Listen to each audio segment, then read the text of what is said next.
Jangan lupa subscribe YouTube channel Metro TV News dan jangan lupa nyalakan notifikasinya.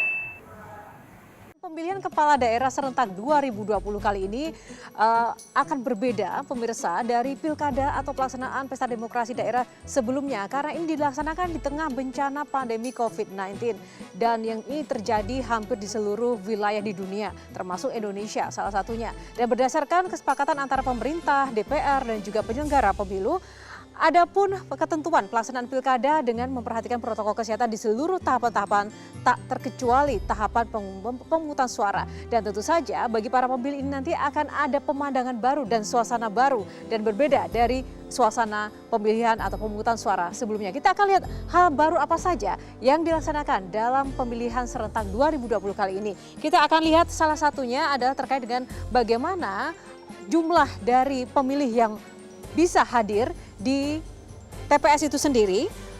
Jumlah pemilih maksimal 500 pemilih per TPS dan ada pengaturan jam kehadiran pemilih ke TPS, tidak seperti biasanya pemilih boleh datang di jam-jam yang telah ditetapkan dari awal sampai akhir, tapi kali ini ada pembatasan-pembatasan tertentu dan juga ada pengaturan jaga jarak bagi pemilih saat antri di luar maupun di dalam TPS.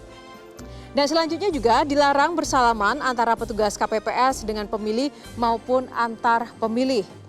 Dan juga disediakan perlengkapan cuci tangan di TPS, ini wajib ada. Dan selanjutnya juga petugas KPPS dan pemilih wajib memakai masker. Jadi penerapan 3M adalah kunci yang juga tetap harus wajib dilaksanakan oleh seluruh pihak ya di sini.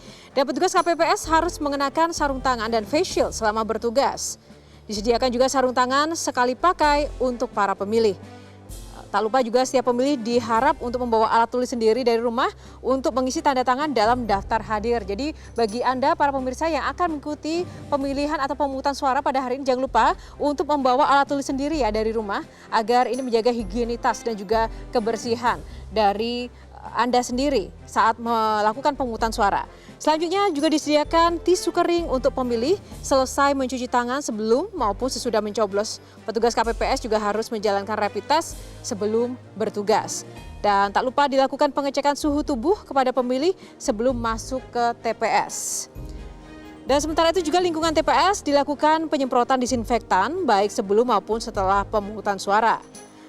Pemilih tidak lagi mencelupkan jari ke dalam bak tinta, melainkan tinta akan diteteskan petugas ke jari pemilih setelah mencoblos. Jadi kalau sebelumnya kita mencelupkan jari ke tinta, kali ini tinta akan diteteskan oleh petugas ke jari para pemilih. Dan disediakan juga pemirsa bilik suara khusus bagi pemilih dengan suhu di atas 37,3 derajat Celcius. Nah itu tadi adalah situasi atau hal-hal baru yang dilaksanakan dan mewarnai pelaksanaan pemungutan suara Pilkada serentak 2020 kali ini.